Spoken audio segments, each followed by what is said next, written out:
So earlier today, we submitted a temporary restraining order and asked for an injunction for an immediate reinstatement of a very crucial component of guidance that was issued years ago to the Department of Homeland Security, which was to consider sensitive locations, schools being one of the 3 locations.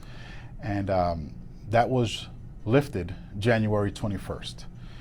And it may seem insignificant for some, but that has really distorted how educational systems function. And I can speak to DPS, but I also have heard from my colleagues across the nation, no exaggeration, I think from impacts to attendance, to just fear of coming to school. And that coupled with the fact that we had a raid happen last week where it devastated the learning experience in at least 4 of our buildings, because the raid happened in a community that served a lot of the neighboring schools. And hearing from our students and parents, it's distorting how we function as an educational entity. And I don't know if that was the intent. I believe wholeheartedly that the intent was to cast fear, and if that's the case, I would say, okay, you've been successful. It's been achieved, clearly.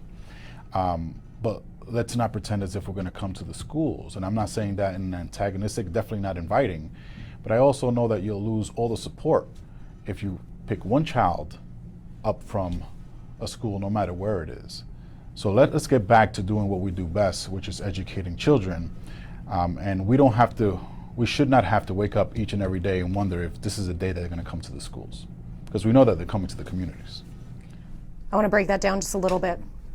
First, you mentioned a raid that took place within a community last week. Correct. That raid did not happen at a school, right? Did not happen. Okay. Yeah, right. And are we referencing the Adams County raid or the raids at Cedar Run? Cedar Run. Cedar Run. Okay, perfect. Just wanted to check. I also want to talk about these immigration policies that have been in effect, I believe, since '93 in some version. The immigration policies? That allow for safe spaces, essentially. Okay. Yeah. Can you explain what those policies are? What exactly was repealed? So for the past 30 years, I think since '93, and different iterations of communication that was issued to federal agents from the Department of Homeland Security, specifically called out that they should avoid, or they're not allowed to enter schools, places of worship, and so forth. That's significant because it gave, in essence, federal agents marching orders, what they shall not do. That was repealed January 21st, and although it may seem insignificant for us, it puts us in a situation in where, what does that really mean, right? So we've seen ICE raids happen here in our community, in apartment complexes, but does that mean now that that can happen in our schools? If you interpret it, then you can draw that conclusion very quickly that yes, that's exactly what it means.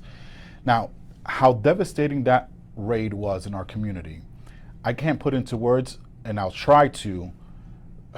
Best if you were to really interview some of these students and parents. A parent who's telling their child, run to school because, in essence, save yourself. Think about the paradox there, that they're being targeted in their community, and now son and daughter run to school because you're safe there. To have that told to me, and me realize that although I do subscribe to that and it's always going to be the safe haven, that being schools, is it really? Considering that caveat, the sensitive location has been removed, right? So everyone functions under the notion that schools are the safe haven. Let's continue to function in that way. We shouldn't have to live in fear. So that's why we're taking this approach. It's, we're fearful, of course, any retaliation. We've seen some evidence that, for whatever reason, Denver Public Schools is already a target. And I weighed that heavily. But in a situation where folks are looking for us to do something as opposed to what we have done well, which is prepare and inform. But we can't do this for 4 years. No, each and every day is just a wondering whether we're going to meet our attendance goals. And in certain cases, when there's advocacy happening, and rightfully so, we don't even know if we can open up schools because we may not have the workforce that we need to maintain the ratios to protect our children.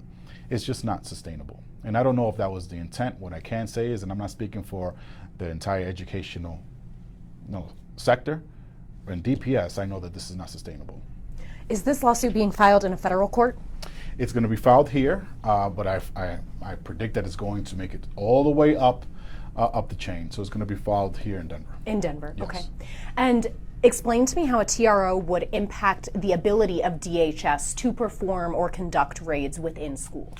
Yeah, so a temporary restraining order, and it's an emergency one, so it should be heard immediately, and hopefully there's an injunction, and where an injunction is a fancy way of saying before you go and do that, you have to wait until it's before someone else who can make a decision.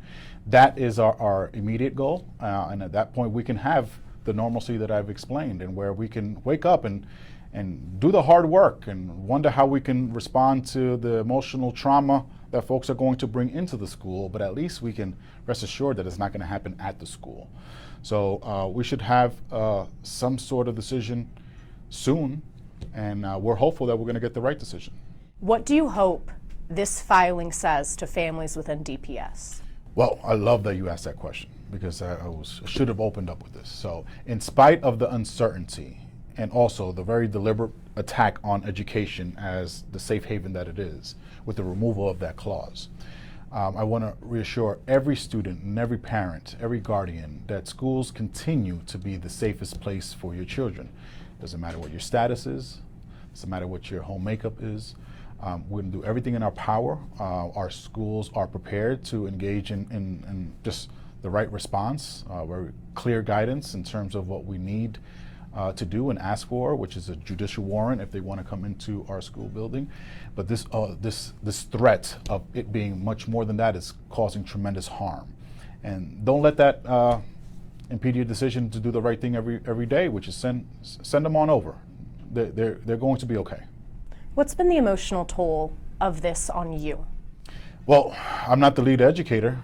Since January, I've developed into someone who's a little bit more of a lawyer, a protector, the defender, emotional support.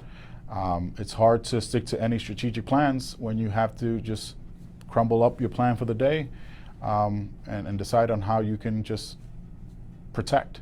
And that's me sitting all the way up here. I'm sure it's the same with our teachers, right? So lesson plans goes out the window when you don't have the 25 students that you were expecting, and you just now have a small group. What pushback are you expecting on this? Well, I don't think we'll have pushback here locally. I believe that our community has been yearning for something, and I'm sure that a lot of the community members didn't know that this could happen. I've also learned the fact of what we could do, so I'm thrilled that we were able to engage in this journey, and hopefully this path is going to result in something of a relief. So I think locally we'll have a tremendous amount of support, as we have tremendous amount of support locally. I'm sure we're gonna get eviscerated nationally, but we got to do what we're public servants here, not out there. And this is the first district to do this. Yes, we are the first district. That's something that we weighed. It's not a matter of being first at all. If anything, I had some reservations about being first, and obvious reservation is any retaliation. We've already seen a very targeted attack. Out of the millions of bathrooms that we have across the nation, there's one bathroom that was picked on. So that weighed heavily in my decision, but I also felt like I had a duty, and I also know we won't be alone, because I know enough of folks who maybe we're a couple of steps ahead of them. Maybe as a school district, we're the first, but other entities, religious organizations have already filed suit. And that would be first in the country, right? Yeah. I want to just reassure our parents that schools remain the safest place for your children, and we'll continue to support the impacts that happen out in the community. To those parents who I spoke to, and I feel for you. Sorry that this is happening, but I want to make sure that I can say confidently that it's not going to happen in our schools, and this is why we're doing this. I imagine this is both a personal and professional feeling right now. Absolutely. I try not to go into that space because I'm leading for those who I serve now. But I think of my mom, who's not with us. And my mom was the sweetest lady in the world. And to even fathom that she will get picked up, you can't. You were born here? I was born here, yeah. Was your mom born here? My mom was not. So you have birthright citizenship? I do. So this is deeply personal, no matter what. Very. I think we're good.